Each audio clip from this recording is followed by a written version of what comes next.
నమస్కారం, welcome to ఆస్ట్రోటైమ్. ఈ మధ్యకాలంలో మనం చూసుకున్నట్లయితే యాక్సిడెంట్లు అనేవి చాలా ఎక్కువగా జరుగుతున్నాయి. అందులో రోడ్డు యాక్సిడెంట్లు అనేవి విపరీతంగా అవుతున్నాయండి. మరి ఈ రోడ్డు యాక్సిడెంట్లు జరగడానికి గ్రహాలకి ఏమైనా సంబంధం ఉందా అనే వాటి గురించి తెలియజేయడానికి ఈరోజు మనతో పాటు ఉన్నారు ప్రముఖ ఆస్ట్రాలజర్ రావు గారు. మరి రావు గారిని అడిగి దీనికి సంబంధించిన విషయాల గురించి అయితే మనం అడిగి తెలుసుకుందాం. నమస్కారం గురువుగారు. నమస్కారం అమ్మా.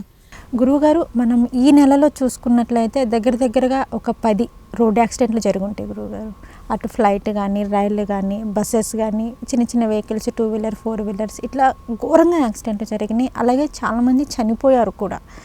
సో ఈ రోడ్ యాక్సిడెంట్లకి గ్రహాలకి ఏమైనా సంబంధం ఉందంటారా గురువుగారు? అంటే గ్రహాలు మార్పు వల్ల ఏమైనా ఇలా జరుగుతాయి అంటారా? ఇప్పుడు సంబంధం ఉందని నేను చెప్పాను అనుకో, మరి ఈ విషయం ముందు ఎందుకు చెప్పరని చాలామంది కామెంట్లు పెడతారు. అంటే నేను ఎందుకు అడిగానంటే గురువుగారు, మనకి ఉగాది వచ్చింది అంటే ముందుగా ఈ సంవత్సరం ఎలా ఉండబోతుంది, ఏ రాశుల వారికి ఎలా ఉంటుంది, ఫస్ట్ ఆఫ్ ఆల్ ఏంటి అంటే ఈ సంవత్సరం మొత్తంలోనే ఎటువంటి విపత్తులు రాబోతున్నాయి అనే వాటన్నిటి గురించి మనం పరిశీలిస్తాం కదా గురువుగారు. మనం చూసుకున్నట్లయితే క్రోధీనామ సంవత్సరంలోనే చాలా ఆ పేరు చూసి అందరూ భయపడ్డారు. క్రోధీనామ సంవత్సరం అంటే ఈ సంవత్సరం ఎలా ఉంటుంది అనేసి అని. కానీ ఈ సంవత్సరం మనం చూసుకున్నట్లయితే శ్రీ విశ్వావసు నామ సంవత్సరంలోనే ఎక్కువ ఘోరాలు అవుతున్నాయి కదా. నేను అందుకే అడిగాను, మన గ్రహాల ప్రభావం వల్ల ఇలా అవుతుందా అనేసి అని. అంటే మంచి కార్యక్రమాలు జరుగుతూ ఉంటాయి, చెడు జరుగుతూ ఉంటుంది. ఒక్కసారి చెడు ఎక్కువగా జరిగినప్పుడు ఇలాంటి ఆలోచన వస్తూ ఉంటాయి. ఇప్పుడు కరోనా వచ్చినప్పుడు టైంలో కూడా ఏమన్నారంటే అందరూ కూడా మరి కరోనా ఈ కాలసర్ప దోషం ప్రభావం కొంత, షష్టగ్రహ కూటమి ప్రభావం కొంత, పంచగ్రహ కూటమి ప్రభావం కొంత, ఇట్లా చెప్పుకుంటూ వచ్చారు, వీడియోలు చెప్తూ ఉంటారు. జనరల్గా ఏంటంటే ప్రమాదాలకి, బలవన్మరణాలకు కానీ ప్రమాదాలకు కానీ కొన్ని గ్రహాల కారణం అవుతాయి అనటం మాత్రం అబద్ధం కాదు, వాస్తవం. గ్రహాల పరంగానే కారణాలు ఉంటాయి. అంటే చనిపోయిన వాళ్ళు కానీ గాయపడిన వాళ్ళు వ్యక్తిగత జాతక చక్రాలు తీసుకుని అనాలిసిస్ చేసుకుంటే ఎవరైనా సరే డేట్ ఆఫ్ బర్త్లు ఉంటాయి కదా అందరూ. ఎందుకంటే నేను గతంలో కూడా నాగవైష్ణవి మన ఈ మధ్య తీర్పు వచ్చింది విజయవాడలో, అతను నిర్దోషిగా రిలీజ్ చేశారు. అతన్ని చిన్న పాపని అప్పుడు నేను ఆ పాప డేట్ ఆఫ్ బర్త్ సంపాదించి జాతకం వేసి చూశాను. ఖచ్చితంగా అట్లాంటి కాంబినేషన్స్ ఉంటాయి. రాహుకేతువులు ఎప్పుడైనా సరే నీడలోకి గురువు శనులు వచ్చినప్పుడు, అలాగే కుజుడు ఇందాక మనం అనుకున్నాం, కుజుడు కూడా ఆ గోచారం కనిపించినప్పుడు కూడా ఇలాంటివి జరుగుతూ ఉంటాయి ఆ వ్యక్తిగత జాతకాల్లో.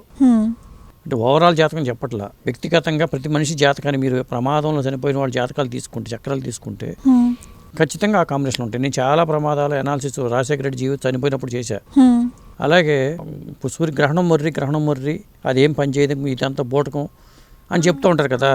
గ్రహణం రోజుని కూరగాయలు కోస్తే ఈ అంతా ట్రాష్ అని జన విజ్ఞాన వేదికలు చెప్తూ ఉంటారు. మా బంధువులే, నేను దాని మీద ఒక ఆర్టికల్ కూడా రాసినప్పుడు నా ఓం భవిష్య వెబ్సైట్లో ఒక ఆర్టికల్ రాశాను. అతని పేరు భాస్కర్, కుర్రాడి పేరు.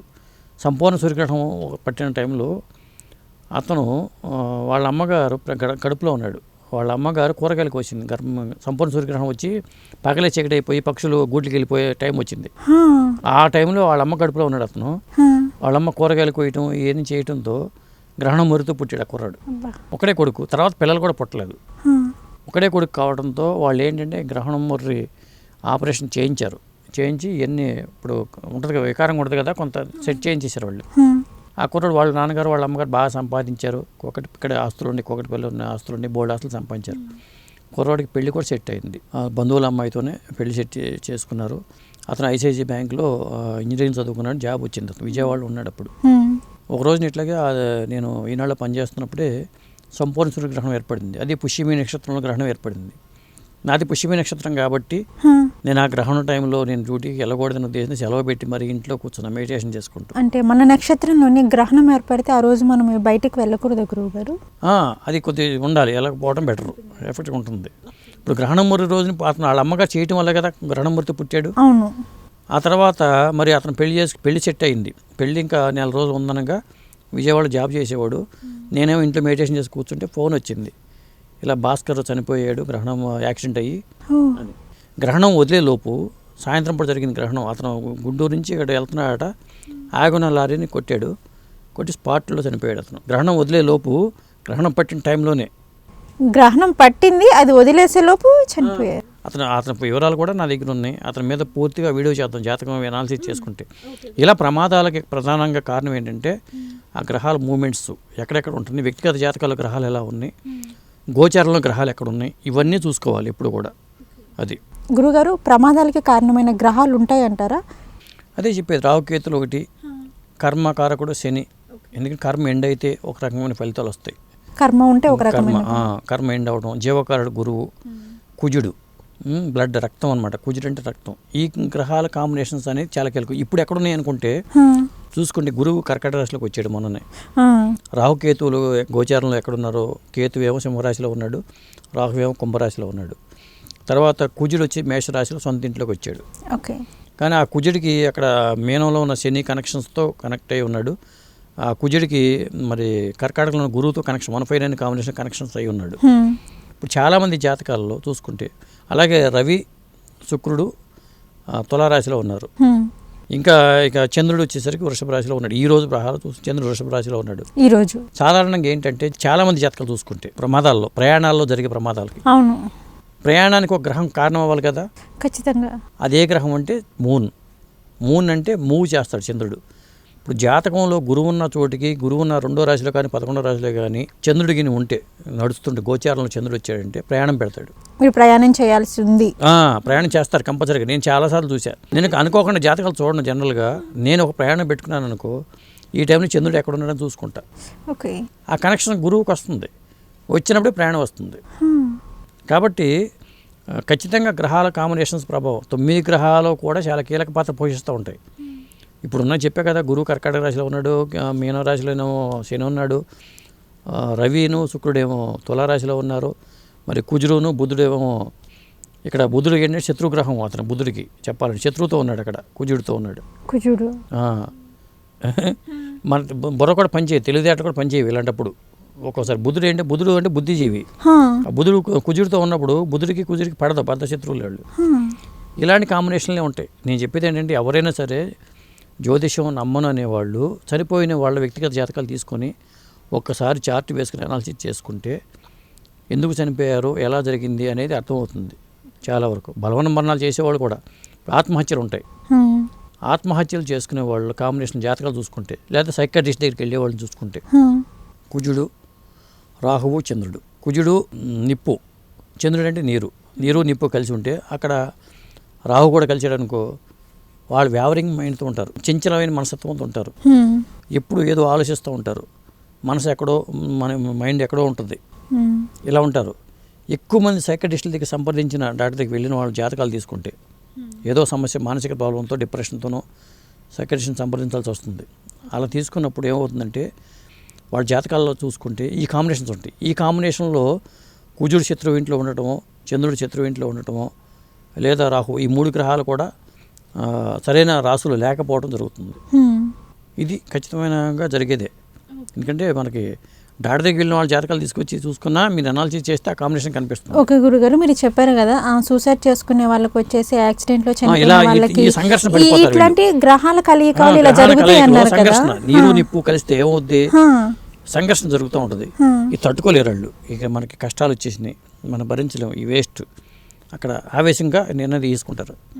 అందుకనే ఒక్కోసారి మనం ఇట్లాంటి ఆలోచన వచ్చినప్పుడు మెడిటేషన్ చేయటం కానీ, అంకెలు లెక్క పెట్టుకోవడం కానీ, 1 నుంచి 10 అంకెలు లెక్క పెట్టుకోవడం కానీ, ప్రశాంతంగా ఉండటం, కూల్ చేసుకోవటం. మరి ఇది కరెక్ట్ కాదు. మానవ జన్మ పుట్టామంటే మన జీవితానికి ఏదో ఒక అర్థం ఉంటుంది, అది పని పూర్తి చేసి వెళ్ళిపోతాం. ఇది కరెక్ట్ కాదు అనుకోవాలి ఇప్పుడు కూడా. అవును, ఇలాంటి అంశాలన్నీ ముడిపడి ఉంటాయి. ప్రమాదాలకి కారణం అని చెప్పాల్సి వచ్చినప్పుడు ఈ విషయాలని చెప్పాల్సి వచ్చిందమ్మా. ఓకే గురుగారు, అలాగే ఇంకొక డౌట్ ఏంటంటే మీరు చెప్పినట్టుగానే ఇప్పుడు కొంతమంది యాక్సిడెంటల్లో సడన్గా చనిపోతున్నారు. ఆల్మోస్ట్ చాలామంది తండ్రికి కూతుళ్ళు దూరం అవ్వడం కానీ, అలాగే పిల్లలకి తల్లిదండ్రులు దూరం అవ్వడం కానీ, ఇట్లా సడన్గా చనిపోతున్నారు కదా గురుగారు. అప్పుడు ఏమైనా గ్రహాల కలయిక వల్ల అంటారా, లేక ఏంటి? అది గ్రహాల కలయిక అని చెప్పాను కదా. ఇప్పుడు కర్మను బట్టే జన్మ ఉంటుంది. మనం పూర్వజన్మల్లో కొన్ని చేయటం వల్ల కూడా ఆ కాంబినేషన్లోనే గ్రహాలు సెట్ అవుతాయి. మనం పుట్టినప్పుడు పూర్వజన్మ కర్మ ఫలితాలే అనుభవించాల్సి వస్తుంది. ఆ తల్లిదండ్రులు చేసిన పాపాలు కూడా కావచ్చు, ఇలాంటివి కూడా ఉంటాయి. అర్థమైందా?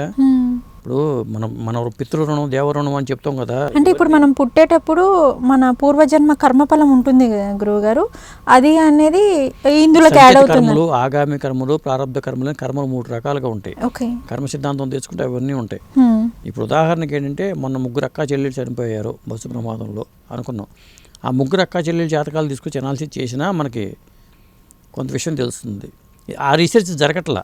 ఇప్పుడు ఏమవుతుందంటే ఎవరికాళ్ళు జాతకాలు చెప్పడం, లేదా ఇవాళ ఇంత ఫీజు తీసుకున్నాం, ఇంత వచ్చింది మనకి అనే యాంగిల్లో పోతున్నారు. కానీ ఇవాళ ఈ యాక్సిడెంట్ జరిగింది, ఈ వ్యక్తిగతంగా వీళ్ళ జాతకాల్లో ఏ కాంబినేషన్స్ ఉన్నాయి, నేను చాలా కాలం నుంచి దాదాపు 10-15 ఏళ్ళుగా నేను ఇదే చేస్తున్నా. ఓకే. ఎవరైనా ప్రముఖ వ్యక్తి చనిపోయాడు అనుకున్నప్పుడు ఆ ప్రముఖ వ్యక్తి పుట్టిన డేట్ ఆఫ్ బర్త్లు సంపాదించుకుంటాను. నెట్లో దొరకకపోతే నేను వికీపీడియాలో చూసుకున్నైనా చూసుకుంటాను. ఇవాళ గోచారంలో గ్రహాలు ఎలా ఉన్నాయి చూసుకుంటా. నేను రాజశేఖర రెడ్డి చనిపోయినప్పుడు అలాగే చూసుకున్నాను. అట్లా చాలామంది యాక్సిడెంట్, సాయిధరం తేజ్కి యాక్సిడెంట్ అయినప్పుడు అలా చూశాను, అలా వీడియోలు కూడా చేశాను. కన్నడ మన పునీత్ రాజ్కుమార్ చనిపోయినప్పుడు నేను ఆ ఎనాలిసిస్ చేసుకున్నాను. ఇలా నేను చేస్తూ ఉంటా. నాకేంటంటే రీసెర్చ్గా చేస్తూ ఉంటాను కాబట్టి నేను చూస్తూ ఉంటాను ఇవి. ఓకే. అంటే ఏ సమయంలో చనిపోయారు, సో వారికి ఎలా ఉంది ఏంటి ఆ టైంలోని, కాంబినేషన్స్తో ఇదే జరుగుతుందా లేదా వేరే కారణాలా? ఎందుకంటే శనిని ఆయుష్ కారకుడు అని చెప్తాం మనం. శని ఆయుష్ కారకుడు అని చెప్తాం మనం. శని కర్మకారకుడే కాదు, ఆయుష్ కారకుడే శని. పుత్రకారకుడు గురువు అని చెప్తాం, భోగకారకుడు శుక్రుడు అని చెప్తాం. అంటే కారకత్వాలు ఉంటాయి గ్రహాలకి. ఎందుకంటే ఆయుష్ కారకుడు శని ఎందుకు ఇచ్చారంటే మరి శని ఆ కాంబినేషన్ ఉన్నప్పుడే జరుగుతూ ఉంటాయి. ఇప్పుడు చెప్పాక శని కేతువు కాంబినేషన్ వచ్చిందంటే కేతువు గోచారం శని మీదకి వచ్చాయంటే కర్మ ఇక్కడ ఎండ్ అవుతుంది అనుకోవాలి. కానీ అక్కడ జీవుడికి ఆ గ్రహణం ఉందా లేదా చూసుకుంటాం జాతకంలో. 100% మనం ఇట్లాగే జరగాలని లేదు, కానీ 70-80% వరకు మనం యాక్యురేట్గా ఫలితాల దగ్గరికి వెళ్ళొచ్చు. ఆయుష్ లెక్క కట్టేటప్పుడు కూడా చాలా జాగ్రత్తగా చూడాలి ఇవి. ఓకే గురుగారు, ప్రమాదాలకి గ్రహాలకి ఏమన్నా సంబంధం ఉందా అనే వాటి గురించి అయితే ఈ వీడియోలో మాకు క్లియర్గా ఎక్స్ప్లెయిన్ చేశారు. నమస్కారం గురుగారు. నమస్కారం.